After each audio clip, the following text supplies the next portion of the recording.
So, kind of sad news. I'm leaving again. I'll tell you where I'm going in a minute, but I have to go take Ollie to the babysitters tomorrow. So, when I'm traveling, oh, he's so cute.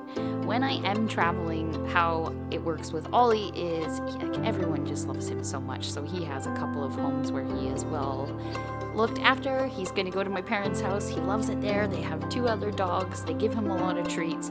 And Ollie really, really does enjoy it there. So he gets really excited when he sees the other dogs and sees my parents. It's kind of like he has his own little pack there. So tomorrow I am taking him to my parents again, and he'll probably be there for the next month while I am traveling. Hi, everyone. Do you guys think that I should have an intro like professionally done, or do you like it when I just come on camera? Because I just say the same thing every time, which is hi, hello, or whatever it is. Anyways, let me know your thoughts below and I'll look into it. So before I dive in to my gear and how I keep everything warm and how I keep myself warm when I'm photographing in temperatures like -35, which is just nutto, let's take care of a few housekeeping things and then we'll get into that stuff. I don't know why I'm like leaning forward talking to the camera. I don't know why. I know it's sitting up properly. Anyway, okay, so today is Thursday and I am actually flying to Mexico on Sunday. So I'm taking a little trip over there with a friend and I just want to get, like, I don't know. I'm a person that just constantly needs to move and I just want to get out of Canmore again and go into the warmth and create. I'm definitely going there for some reasons. A lot of it has to do with like I want to develop more skills. I'm going to be with someone who's actually a filmmaker and he doesn't know it yet, but I'm going to be picking his brain the whole time because I do want to improve my filmmaking so that I can make better vlogs for you guys. So there's that I'm really, really looking forward to. And I also want to create some yellow dress works not in the snow. So, all right, so that's what I wanted to touch base on. So the last video that you guys watched, the one with me holding the lantern that was all about courage, I'm actually creating a little series of NFT limited editions. So I'm creating 3 of them and it's all based around the concept of like pushing through your fears or taking a leap into the unknown. So each image that I create is going to have like a virtue that is in a reflection of facing your fears. So the first one was all about courage and the next one I'm not going to tell you yet, but yeah, I need to create it somewhere warm. So that's actually what I will be doing down in Mexico and I am really, really looking forward to it. There's 3 things that I want to touch base on that have to do with photographing in really, really cold temperatures. And I mean, this can apply to 0 degrees. Just remember, I'm Canadian, so we do everything in Celsius. So this could apply to 0 degrees Celsius or -35 degrees Celsius. It's kind of all the same idea, but of course for the colder temperatures you need products that can handle those sorts of temperatures. And I believe that Canadians are experts at this because we live this every single year, especially in the Rockies. It gets super cold. So let's start first with what you wear. And I'm sure you guys have heard this many, many times. You really want to go with a layering sort of system.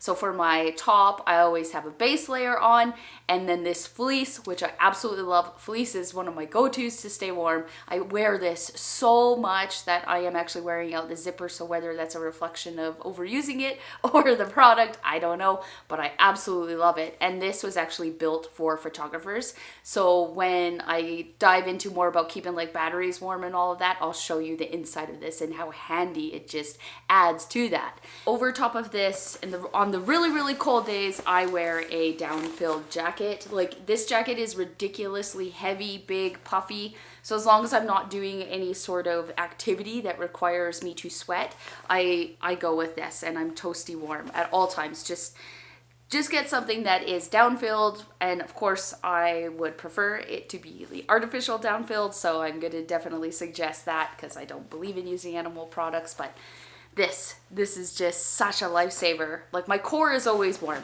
I never, ever, ever, ever have to worry about my core. And for my legs, I don't wear like a full-on snow pant. I used to. Again, I like the layering system, and I actually go with like a fleece-lined legging. And then when I go outside, I put on, which is more like a waterproof rain pant. I actually like this method as well for if I'm doing activities, because the rain pant is really, really thin. And I've had these on in minus 35, so they definitely do the job. It's the base layer underneath that is keeping me warm, and these pants are simply keeping me dry. I don't like driving in big snow pants. I don't like doing things in big snow pants, and I know I'm Canadian and we should always all have a pair of snow pants, but I like to have mine separate in layers. So I did just join the Vero photography team. I'm sure you guys know that company. They make gloves and accessories that keep us all nice and toasty warm in those colder months. I'm waiting for a few more things for them, and I wanted to have them by the time I filmed this video, but they're not here yet. So a couple of the things that I'm going to show you, just pretend that I have their products already and it's from them. But they are sending me things to replace what I'm already using, so I'm super excited for that.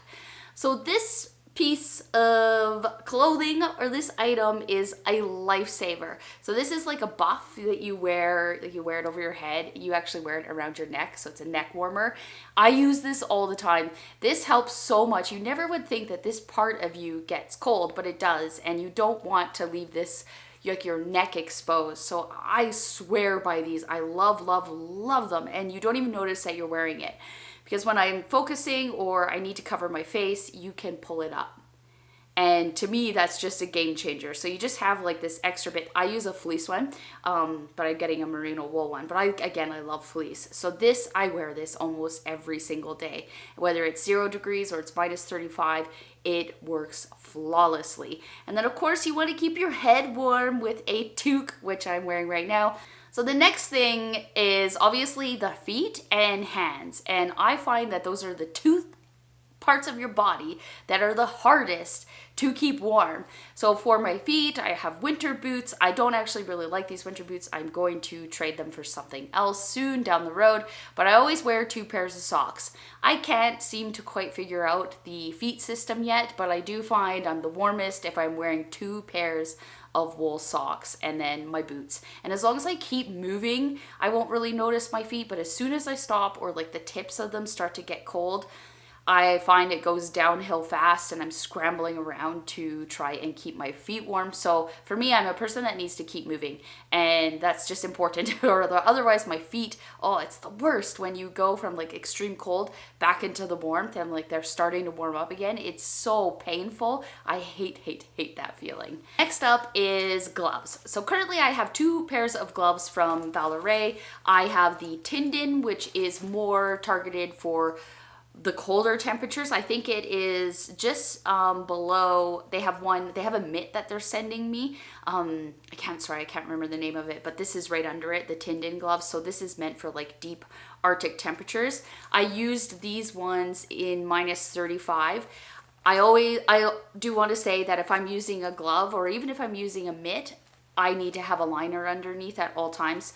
Like, these are really, really cool, and it's functional for photographers because we have, like, it has the little magnetic part that snaps back and stays like that, and then you can use your finger.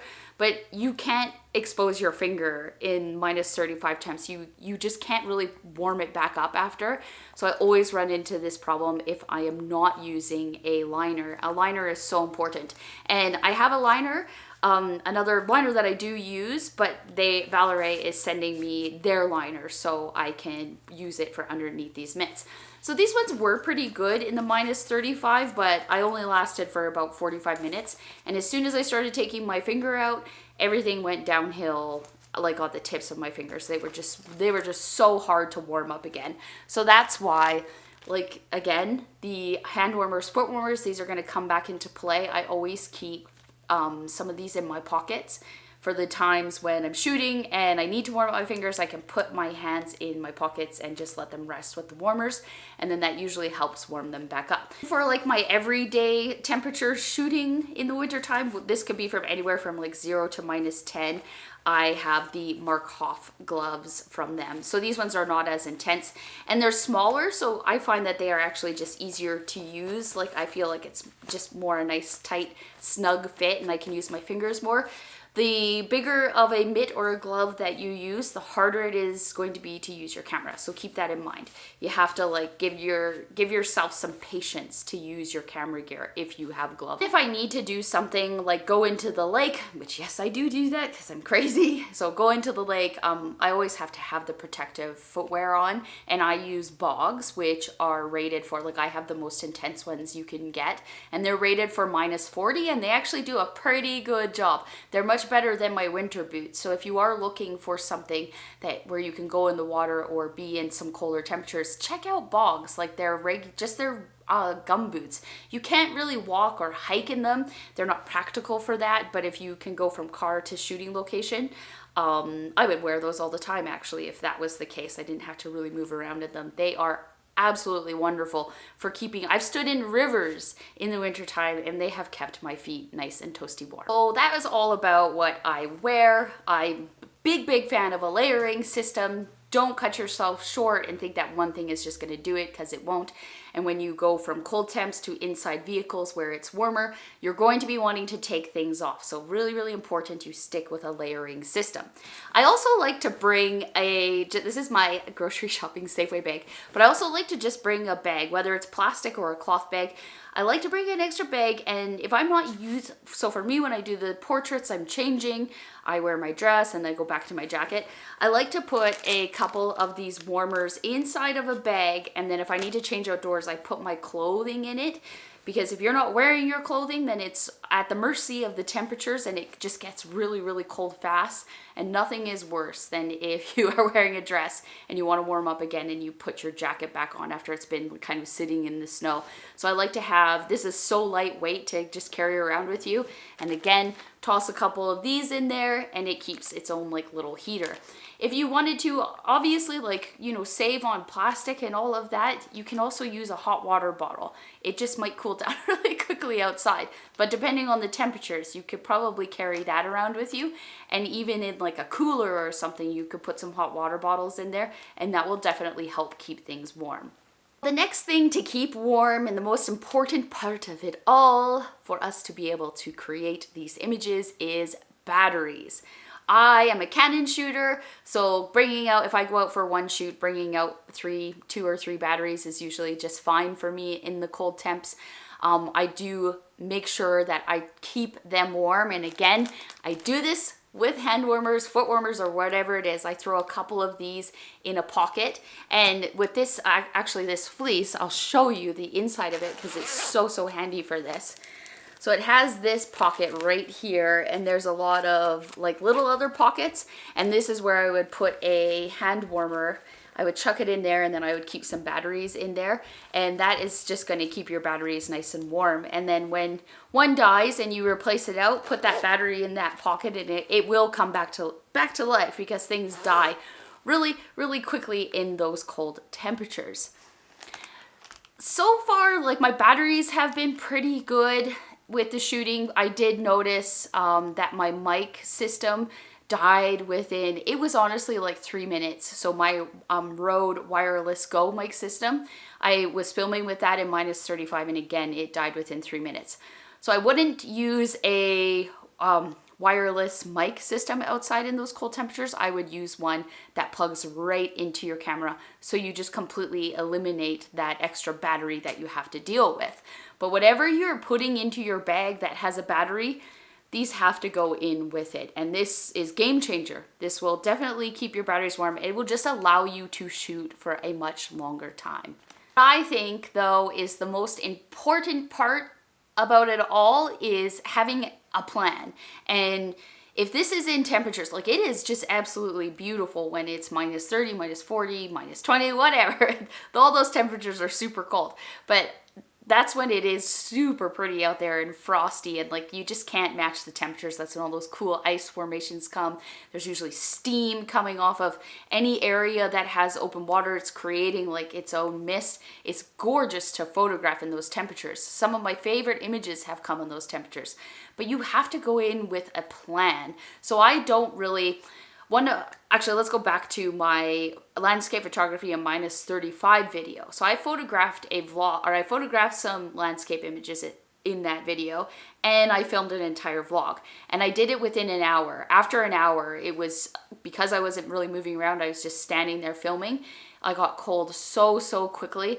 But as soon as I started moving again, obviously I warmed up. But again, we were only outside for an hour, but I went in with a plan. Like, I knew what I was going to shoot. I knew where I was going. I knew the activity that I would be doing, and I knew what I needed to bring to keep all of my stuff warm. So if you're coming, let's just say you go to a place and then you have a cold snap -20, if you just go out and wander aimlessly, you're not going to have a good experience as if you had made a plan and like scoped out your locations where you want to shoot. I find in these temperatures, like you don't really get the luxury to play around with composition, especially if there's wind. So if wind picks up, oh my gosh, you're just in big trouble. You need a plan, you need to know what you're gonna shoot, and you need to have some sort of vision of what you want it to look like so that you're not scrambling around trying to find a composition. I'm actually going to talk about having a plan in another video, and just how important this is. It's not going to relate to cold weather shooting, but just overall shooting, how it can just up your level of shooting so much, and I'll explain why, but definitely suggest having a plan before you go out. And yes, I have been known to go in like lakes and cold temperatures in my dress, but I think about this sometimes, that I'm like, maybe I shouldn't be showing people that I'm doing that because other people go do it. It's really not smart if you, like, again, don't have that plan, or you haven't experienced these temperatures before. I've lived here my whole life, so I do feel I know what to expect, and I know like my limit on my body and for how long I can go out exposed like that. I just don't ever want to actually encourage anybody to go out and put on a dress in -35. It's probably not going to end very good for you. It's something that you just have to work your way up to. So please don't go and do that if you see me doing that. I should probably put a disclaimer on all my videos. Monkey see, monkey not do. Don't copy me. I hope that helps you guys out. We're midway in our winter season. It's actually quite warm here in the Canadian Rockies, so a great time to come out is right now. The ice bubbles at Abraham Lake are beautiful, and it's really warm temperatures. We haven't had snow for quite some time, which is a little alarming, but it's just been great. Right now, these temps to photograph, like -5, it's just been so amazing. So to recap on this video, honestly, the most important thing that you can bring with you in your winter photography, go and grab a huge box of them, is hand warmers and foot warmers. I use both of them. Like, these are just lifesavers. The foot warmers have like the sticky back on them, so you could kind of come up with new ways to use them, and then the hand warmers is simply just like a little sack that you can toss in your pocket and it stays toasty warm. You have to like take them out and expose them to air to really maximize their warmness, but I do suggest when you do open these up, don't do it like 2 minutes before you go outside. Give them a little bit of time to be exposed to the air and to really heat up before putting them in your pockets. Next week, I will be out in the field shooting, so we'll be back outside, not inside. I don't really like the indoor videos either, but it's much easier to explain all this inside than to be standing outside and shivering and showing you everything that I wear. So next week, back to outdoor vlogging, behind the scenes, and all of that stuff. Thank you so much for so much love on my last video that I did. You guys are just so awesome. I really appreciate you. Can't wait to see how we all grow together this year. Please subscribe if you enjoyed this, and I will see you in the next video. Bye!